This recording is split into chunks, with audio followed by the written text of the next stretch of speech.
Join Heather Volchko and Mary Mangione as they discuss High Leverage Practice 2, organizing and facilitating effective meetings with professionals and families. Let's listen. Welcome to A Little TLC, the podcast where we explore the dynamic world of education. Join our host, Heather Volchko, as this season we focus on high leverage practices, known as HLPs. Each episode will examine a different HLP, an essential strategy designed to enhance teaching and improve outcomes across various educational settings. These practices focus on collaboration, assessment, social emotional behavioral support, and instruction, benefiting all K-12 students. I hope you're ready to be both challenged and inspired because this season is all about mastering the HLPs. This is A Little TLC. Teachers lead and participate in a range of meetings, like meetings with families, individualized education programs, or IEP teams, individualized family services plans, IFSP teams, instructional planning, with the purpose of identifying clear, measurable student outcomes and developing instructional and behavioral plans that support these outcomes. They develop a meeting agenda, allocate times to meet the goals of the agenda, and lead in ways that encourage consensus building through positive verbal and nonverbal communication, encouraging the sharing of multiple perspectives, demonstrating active listening, and soliciting feedback. For this high leverage practice today, we are talking about organizing and facilitating effective meetings with professionals and families. With me today, I have Mary. She is a school building principal and our administrative coach for building leaders. So, Mary, you do this all day, every day. What does it look like for you? Hi, Heather. I think that the most important thing to consider when building collaborative teams is making sure that everyone is at the table. So it really depends on, what the focus is or what the goal is for the meeting. I think that will kind of drive who needs to be there and what needs to be the focus and the discussion at the table, of course, and having those already like prepared meeting agendas to keep the meeting going, I think is really crucial. No, that's super helpful because, how many times have I walked into a meeting and even partway through the meeting start wondering like, wait, why are we here? What are we doing? Like, what is the goal? And then if it shifts and it's like, oh, well, shoot, now we don't even have the people at the table that we really need to actually make this an effective, productive conversation. Yeah, absolutely. So oftentimes, you start the meeting, you start talking about the student, and then you're like, oh, wait, but this person's not here to report on XYZ. So making sure that like every person who works with that student is at least at the table or at least has input, I think that's a really crucial part. Oftentimes we don't include our paraprofessionals or even like our hallway folks, right? Like hourly folks who have direct contact with our kids in a different way, maybe outside of the classroom, including those voices and also helping them kind of work together, I think is crucial. In my building, what we're trying to do is making sure that our hourly employees are included in all of the discussions, because that also allows them to build relationships with our teachers, our social workers. And that way it's coming from more of a team approach and not just like, teachers are the ones who have the degree, therefore they can talk, right? We all know that's not always the case. So No, that's so good because those are also typically the staff that know our students. They're the ones bumping into them in places outside of the classroom. Quite honestly, like I've worked with some custodians and hall monitors, and they're better mentors. Not only do they have like more time in the day or their time is more flexible, they can be kind of leveraged different ways. There's just a different type of rapport that can happen with that different role, where I've had students very resistant to, I would just say, like any form of certified staff. It hasn't mattered if it's a teacher or a social worker, kind of like if it's supporter in the classroom or what that looks like, but they're pretty resistant. Of course, a lot of my students that I work with, they've had some not great experiences with those folks too. And so they're just kind of done and over it. But these other folks that you're talking about, they fit this like little gap that like I believe is sort of just overlooked. So I love that you're actually leveraging them and bringing them in and kind of positioning them to be experts in their own right. Honoring the expertise of the folks that have, they've, like you said, they've got the degrees, they can talk the talk, they can do that kind of thing. But there's so many different types of roles, different types of people can play. And I love that you're noticing that and really like maximizing that in your team. That's super cool. Yeah, so when we think about students in a classroom setting, right, depending on what their relationship is with that subject or that Yep. teacher, they might have a very different behavior in the classroom versus out in the hallway where it's safe, where it's not Mhm. content driven. So I see that often with students. It really depends on their relationship with the content and the teacher. You tend to just like kind of open up and say things that you're like, hey, yeah, you're giving me too much information in the hallway. Like, I don't want to know all that. Yep. So, like, so many times I think that when we're in these problem solving teams or collaborative teams to work on like next steps for students or meeting the short term and long term goals, we get to a point where we get stuck, right? Mhm. Like, what do we do next? Why is this student exhibiting this behavior? Like, I don't have enough evidence or data to kind of like create next steps for the student. And I often found that, talking to our hall monitors, our Yep. hourly folks, like they have a lot of insight. Oh, it's because she told me that last weekend, right? Yep. That really moves the team along with problem solving and setting goals without spending so much time on being stuck. Yeah. No, that's so good. All voices, right? All voices. So as we're talking through, who can be at the table, kind of how do we set up this meeting so that it can be as effective as possible? What would not count as either being an organized meeting or if like maybe a meeting that's not facilitated effectively? I know they happen all the time, but for you, what would you say like that may appear organized, but it's really not. It's not effective in that way that we need it to be. Well, I think collaboration, the word collaboration, right? It's not something that just comes naturally. I think certain teams are highly effective because there's a lot of different things that go into collaborating about a student, right? Yeah. There's a lot of egos involved, a lot of different titles are at the table. So oftentimes I think that someone needs to be able to facilitate and create those roles. When we get stuck in a meeting about something that we don't agree on, I think it's really important to go back to whatever the vision or the compelling purpose is to review that, to kind of start over. Otherwise, I've learned just in general that collaboration just doesn't come naturally, just like how running a meeting is not something that runs naturally. You really need to have like a set agenda item, right? Like beginning and an end and a middle in order to kind of like tease out all the things that you need to tease out because you know that you have a meeting and another meeting in 45 minutes that you need to run to. And in order to be able to, have those collaborative discussions, those norms really need to be there.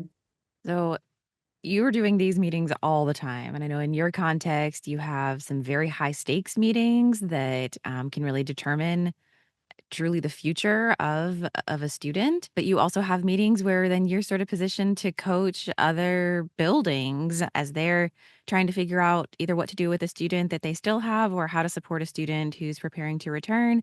I know you're just in the middle of some really high stakes conversations. So, do you have any examples that you're thinking of that are like, that meeting could have gone poorly, but some people pulled it together and we ended up with maybe even a different outcome than what we had anticipated? I mean, oftentimes, I think those high stakes conversations happen when a parent and a student is present at the table, and maybe not everyone is seeing eye to eye, or maybe we're not quite getting to the root of the goal of the meeting, and the conversation keeps veering off to the side instead of achieving the goal that we want to have. So, like first things first, you kind of redirect everyone to say, like, this is our goal for the meeting. But oftentimes I think like as educators, we don't know how to say, like, I'm not sure, or I don't know the answer to that. I'll have to, look into that and get back to you. There's like a real vulnerable piece to saying that you don't know, right? Because every situation is never going to be the same. Every situation is never going to be a cookie cutter. But I think just stating that out loud and saying that, I'll have to look into it just shows that like I don't know everything, and maybe not every team member who needs to be here is present right now, but we'll definitely get back to you on that. I think that gives the parents some peace of mind too, that like there's some sort of like we're working together versus like it's my way or the highway. We can't be flexible with programming and whatnot. I've often found that like examples like that, I think have worked really well in teams and in meetings where there's definitely like more trust that is built with the parents too. What you're referring to, though, is a very humble leadership style. You know, it is uncomfortable to say I don't know, and to do that in a way that can genuinely communicate, and I will follow up.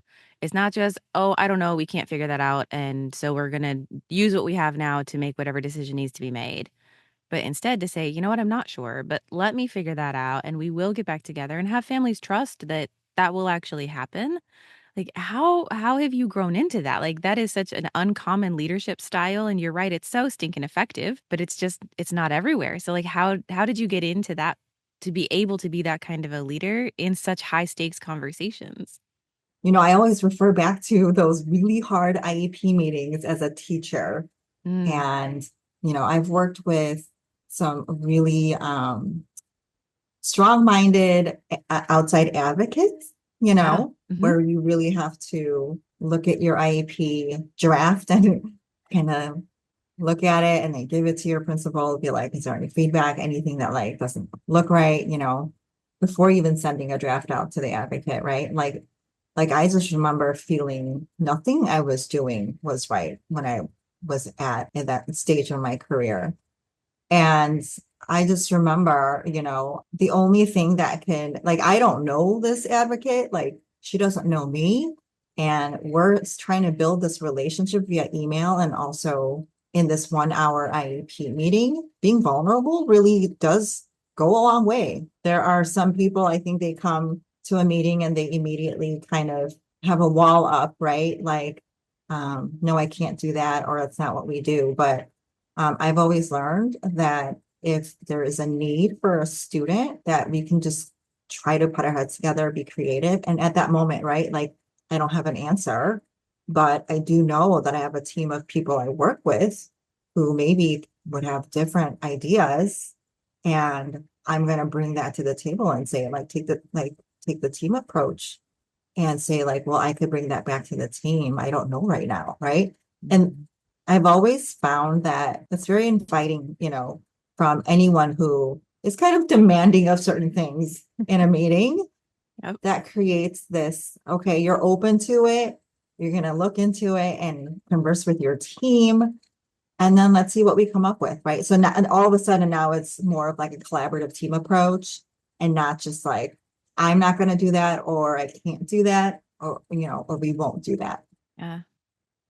It's just such a really beautiful thing to hear you describe it this way because yeah, it's super vulnerable, it's incredibly effective, and it's so uncommon. But how have you walked your teams through that? Like, how do you help other folks that are also feeling like uncomfortable or uncertain, or I mean, like you're even sharing like attacked at certain meetings, or almost like called out non-verbally, right? Like I've been in meetings where there's those side glances and you can like feel the opinions of your colleagues even though no words are being said. How have you walked your teams through being able to kind of mitigate that and just like that's not part of our dynamic here. That's not how we operate. Like how did you join forces with all of these different kinds of people to get them to have a similar view? Well, I think it has a lot to do with leading by example. That sounds like. I think it's a lot of prep work, side discussions, if you know that you're walking into a meeting where, it can be pretty litigious, for example, which is, everyone's on high anxiety mode. Yep. I think as a team, you talk about it beforehand, right? And you kind of like talk about what's our purpose here. We know what to expect. Let's go into it with a positive mindset that it's going to go well. But if it doesn't, who's going to take over, right? Oftentimes I do have to say, like, if this person asks this question or if the conversation goes this way, sideways, then I'm taking over let me speak, do not answer. I think that sometimes there's a responsibility of a leader to be able to kind of protect our people, but then talk about it afterwards to kind of recap what they could have done differently or what I could have done differently and make sure that they're feeling okay about it. It takes a lot of time, right? You're talking about meeting before a meeting Right. and then meeting after a meeting to debrief. And hopefully these situations aren't the norm, but we're talking about like rare situations where high stake, Yeah. situations. And you really have to, build your people up, talk about what we did right, what we didn't do right, how to prepare for the next meeting, how to strategically, like, where is the meeting happening? Who's going to be in the meeting? Are there going to be a lot of people or less people, right? So having those discussions and just building your people up to make sure that they feel more confident in those situations, I think that's really crucial. Yeah. Thank you so much for kind of letting us peek behind, the magic curtain of all of the amazing work that you make happen with your people so that they can show up and be, truly and genuinely themselves while also still doing what's right for kids. So thank you for sharing your expertise in this area. Yeah, absolutely. This week, it's Hangout Week. Immerse yourself in an exclusive interview featuring practitioners just like you who are sharing their valuable experiences. Whether you're seeking motivation, knowledge, or fresh perspectives, our interviews cover a wide spectrum of topics, even some unplanned ones. We have found that pre-recorded interviews offer the flexibility you need to listen, pause, and revisit the conversation whenever's good for you. And did we mention that you can earn continuing education units too? We want to invite you to head over to thresholdlearning.org, your one-stop destination for all things TLC. Here, you'll find this episode's show notes and blog pairing, our entire catalog of ACE-accredited self-paced courses, an ever-expanding bookshelf of resources, and anything else we've talked about. See you there. Are you a university looking to enhance your behavior analysis program for your students working in school context? Partner with us to offer supervised fieldwork opportunities that are meaningful to your educators. Our experienced school-based BCBAs provide remote supervision with both synchronous sessions and asynchronous resources that allow students to gain the required hours while continuing their roles in education. With month-to-month scheduling and systematic skill progression tracking, your students will stay on track to pass their licensure exams and advance their careers without disrupting their current jobs. Enhance your program and guide your educator students toward successful careers as school-based behavior analysts. Contact us at supervision@thresholdlearning.org to learn more about this exciting partnership opportunity. Supervision with TLC. One of the pivotal roles of special education teachers is orchestrating and guiding a diverse array of meetings. From the annual IEP gatherings to ongoing collaborative sessions, crucial for instructional planning and progress monitoring, these meetings are the heartbeat of student support and progress. Picture a room filled not just with parents and teachers, but also with general educators, specialists in reading and curriculum, principals, and sometimes even outside consultants, all united by a common goal: crafting the most possible educational journey for students with disabilities. Under the mandate of IDEA, these meetings aren't just procedural. They're platforms where parents are empowered to actively shape their child's educational path. It's about ensuring that every voice is heard and valued equally, that every participant, including the students themselves, play a pivotal role in these pivotal discussions. To make these meetings effective requires a special set of skills: the ability to articulate the reasoning behind behavior intervention plans, to discuss effective educational practices, and most importantly, to foster consensus among a diverse group of stakeholders. These skills aren't innate, they're honed through deliberate practice and mentorship. Central to this process are the partnership principles: equality, choice, voice, reciprocity, praxis, and reflection. These aren't just ideals, they're guiding lights that help navigate the complexities of communication and decision-making in these crucial forums. By embodying these principles, special education teachers not only facilitate smoother meetings, but also cultivate deeper, more meaningful relationships with family and colleagues alike. In essence, organizing and facilitating these meetings isn't just a professional duty, it's a commitment enshrined in the Code of Ethics of the Council for Exceptional Children. It's about working collegially, respecting each other's expertise, and actively involving families in every step of the educational journey.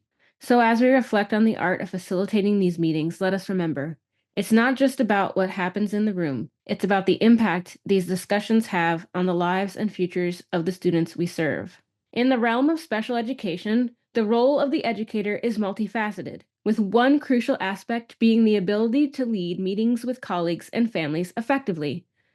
Special educators, given their expertise in practice, assessment, and decision making, are often tasked with steering these critical discussions, particularly during IEP meetings. This responsibility highlights the need for exceptional organizational and communication skills. When a special educator is adept in learning meetings, it ensures clarity and accuracy, minimizing the risk of mistakes or misinformation. However, not all educators naturally excel in this area. For those who find these interactions challenging, it's reassuring to know that proficiency can be developed through dedication and practice. It's vital for instructors, mentors, and collaborators to provide constructive feedback to novices, helping them build their skills in this essential domain. An effective special educator engages with colleagues, HLP1, and families, HLP3, bringing the right people to the table and fostering a collaborative atmosphere. This high leverage practice, or HLP, also necessitates a solid grasp of additional SLPs within the assessment domain, 4 through 6. Ensuring that meetings are not only well organized, but also grounded in comprehensive, accurate assessments. Leading meetings effectively is a cornerstone of special education. With commitment and the right support, even those who initially struggle can become adept at this vital skill, ensuring that every meeting contributes positively to the educational journey of their students. Teachers who effectively lead meetings, prepare for meetings, and facilitate effective meetings. Preparing for meetings. Let's talk about what makes a teacher truly effective at leading meetings. It all starts with preparation. First off, setting a clear goal for the meeting is essential. This helps everyone focus on the priorities and ensures that key tasks are accomplished. Before you even get to the meeting, it's crucial to identify who needs to be there and find a time that works for everyone involved. Once you've nailed down the date, time, and location, communicate these details clearly to all team members along with the meeting agenda. This way, everyone knows what to expect and can come prepared. Speaking of preparation, make sure to outline what each participant needs to bring to the table. For instance, if the meeting involves instructional decisions, let team members know in advance what specific data they should bring, such as assessment results, behavior checklists, or student files. And let's not forget the first impressions. Ensure that the staff responsible for welcoming and guiding parents or families have excellent communication skills. A warm and professional greeting can set a positive tone for the entire meeting. In essence, effective meeting leadership involves thorough preparation, clear communication, and a welcoming atmosphere, all of which contribute to a successful and productive meeting. Facilitate effective meetings. Leading effective meetings is a skill that can make a world of difference in special education. Here's how to make it happen. Start by greeting everyone with a positive tone. It sets a collaborative atmosphere from the get-go. Once everyone's settled, remind the team of the ground rules and review the agenda. If possible, have the agenda displayed for all to see throughout the meeting. This keeps everyone aligned and focused. Give team members a chance to introduce themselves. It's a simple step, but it helps build rapport and ensures that everyone feels included. As the meeting progresses, encourage active discussion and ensure that everyone has an equal voice, especially parents. Use guiding questions and checklists to facilitate this process. Staying on track is key. Promote consensus building to keep conversations focused on the meeting's goals. This helps maintain efficiency and ensures that all relevant points are addressed. Make sure everyone understands the student data being discussed. Clear comprehension of this data is crucial for effective instructional decision-making. As the meeting wraps up, summarize the accomplishments, review student goals and plans, and schedule any necessary follow-up meetings. Finally, outline any follow-up actions needed after the meeting, such as coordinating with relative service providers. This ensures that all tasks are completed and nothing falls through the cracks. An effective meeting leader fosters a positive environment, ensures clear communication, and keeps everyone engaged and focused. This approach not only makes meetings more productive, but also strengthens the collaborative effort to support our students. When it comes to supporting teachers in their journey to become effective meeting leaders, school leaders play a crucial role. Here are some tips to help you guide and enhance their skills.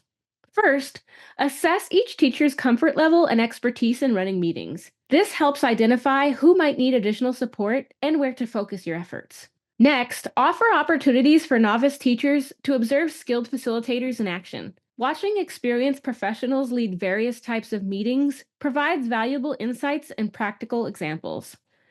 Additionally, provide targeted instruction on the skills required to lead effective meetings. This includes both the technical aspects, like understanding IEP components, FBA steps, and manifestation determinations, and the interpersonal skills necessary to make participants feel comfortable and engaged.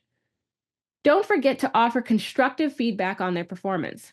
Highlight strengths, suggest improvements, and provide access to professional development opportunities tailored to their needs. In essence, supporting teachers involves a blend of evaluation, observation, targeted instruction, and ongoing feedback. By fostering these skills, you help ensure that every meeting is productive, collaborative, and geared toward achieving the best outcomes for students. When we dive into the research on meetings involving professionals and families, we can examine it from two key perspectives: effectiveness and social acceptability. Although research on organizing and facilitating these meetings is somewhat limited, there's a consensus on several crucial elements that enhance their quality. First and foremost, having clear goals for the meeting, setting a structured agenda, and establishing clear expectations are all foundational to running an effective meeting. Active listening and fostering genuine communication are not just niceties. They are essential practices that significantly boost the meeting's productivity. On the flip side, research on social acceptability often zeroes in on the satisfaction of team members and families. It highlights the value of adopting a partnership approach. By actively involving both professionals and parents, we not only gather more meaningful input, but also ensure that our message is received positively. This approach enhances the overall effectiveness of the meetings, making them more collaborative and productive. In essence, combining clear objectives with a partnership-focused approach helps bridge the gap between effectiveness and acceptability, leading to more successful and satisfying meetings for everyone involved. Wasn't it great to hear from Mary today?